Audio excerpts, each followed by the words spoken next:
over the median, hit another car. I'm just like, I came over the median. Like hit him. No, but did you head on? I didn't see it, but I saw the remnants. You passing by on the side. It's like done. one of those things where you get in the car an hour in the morning. You're like, wow, this is gonna start off my day. That's the worst. Yeah, and then I saw a key and everything was okay.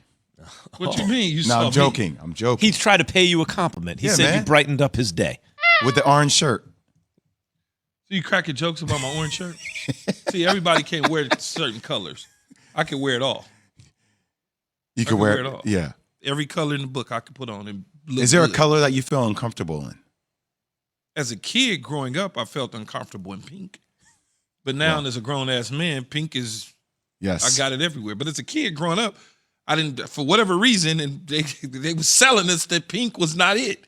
Or powder blue. They were selling us that pink was not it. Yeah, I hear Were you. they on not that. selling that to No, us? I hear you. Yeah, I hear you. As on a that. because you get kid- the blue stuff for the boy and the pink stuff for the girl. And growing up, Yeah. it's like, oh, pink shirt.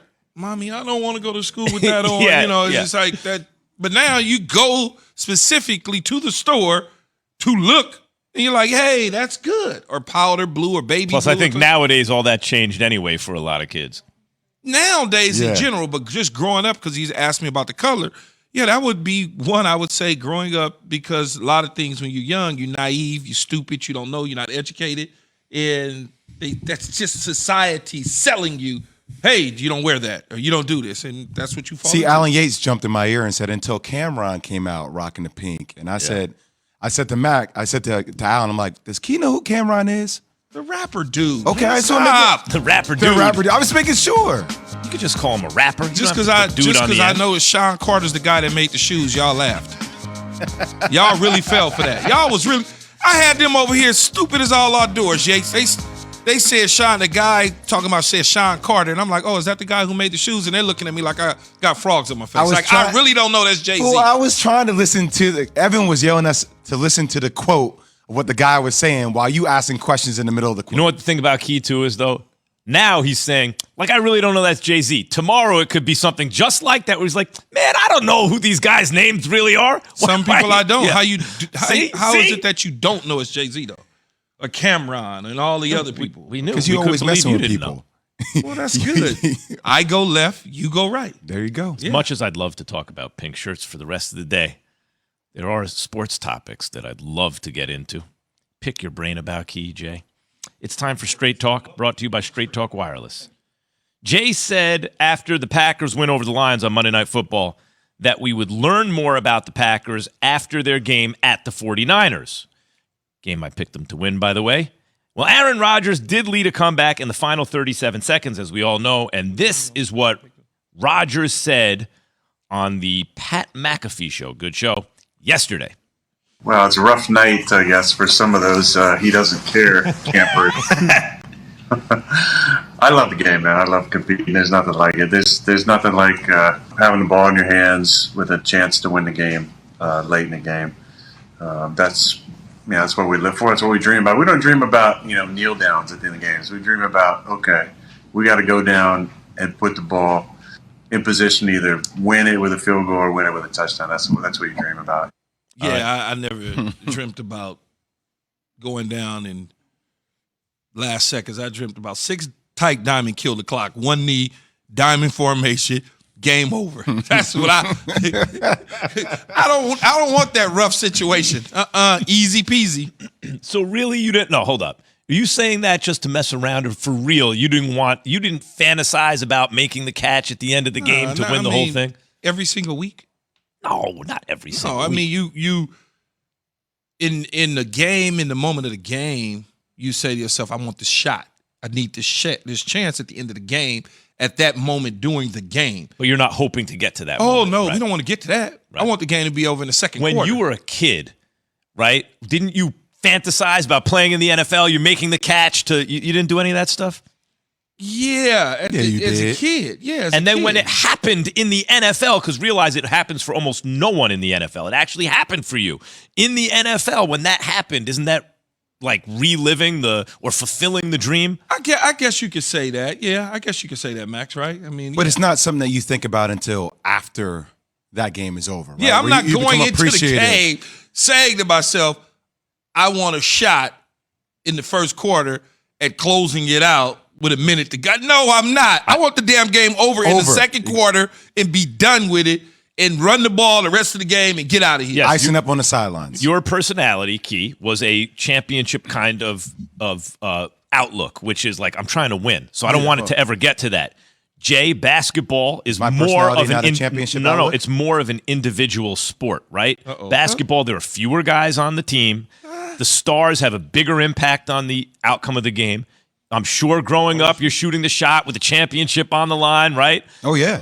I mean, but it's still the same kind of team feel to it, though. You know what I mean? Yeah, there might be more individual stats, but there's still that camaraderie when you have that shared collective moment together. And see, when Aaron Rodgers is a quarterback, for quarterbacks, I can see how he can visualize, okay, they getting ready to put it in my hands because I'm that dude. I'm ridiculously that they can't do nothing with me. They just left me 37 seconds on the clock. I'm getting ready to ice this thing over with. I've been in the huddle with people that's like that quarterback. Even though they wasn't like that, their mentality was such that, oh yeah, we got this. Don't even trip. You know, they just put the ball back in our hands. We getting ready to go down the score and go home. I've been in those moments with my quarterbacks. They're not Aaron Rodgers, but their mentality is such that I know that they just left me, and I know I got you, and I know what they're getting ready to do. We getting ready to put us in position to win the game. But we can't miss the bigger point here, right? So the question is Aaron Rodgers having a good time in Green Bay? Absolutely. No. Aaron Rodgers is having a good time playing football. There's a difference. When you're in the midst of a game and you're competing and you win, that brings that kind of excitement, that exhilaration out of you. It just happens to be in Green Bay. And I'm not saying Aaron Rodgers doesn't want to be in Green Bay. I don't know. Aaron Rodgers is his own man. But it does, when you play and you win a game of that magnitude with 37 seconds left and you have that dreamlike scenario where it occurs for you, of course Aaron Rodgers wants to win games. He's competitive as hell. This is who he is. But that doesn't mean that he's going to want to be in Green Bay next year because he won the game of football. He loves football. It does feel to me like Rodgers, and this is true of a lot of athletes. I think of guys on teams that everyone knew they were going to win, and after the season, no one thought. Everyone knew you were going to win, right? So, like, athletes sometimes need that motivation. They have it internally, the great ones, but also it looks to me, guys, like Aaron Rodgers is looking for external motivation. It's the team, it's the people in the media, he's looking for naysayers. But see, I don't think he needs the extra motivation. What happens, and I've been in this position, I can only speak to my experience, is you get people running their damn mouth that don't know what the hell they're talking about, always wanting to be in the mix and saying stuff that's not factually true. And so what happens is, as a player, you say to yourself, all right, I got that in my hip pocket. When I go out here and torch these dudes, I'm going to make sure to let everybody know I'm still that dude. Got the answer. That's Straight Talk, brought to you by Straight Talk Wireless. No contract, no compromise. We're asking people on the Dr. Pepper Twitter feed at KeyJMX what NFL team's record does not match how good or bad they are. Be a part of KJM Nation on the Dr. Pepper Twitter feed or call in line 888-SAY-ESPN, 888-729-3776.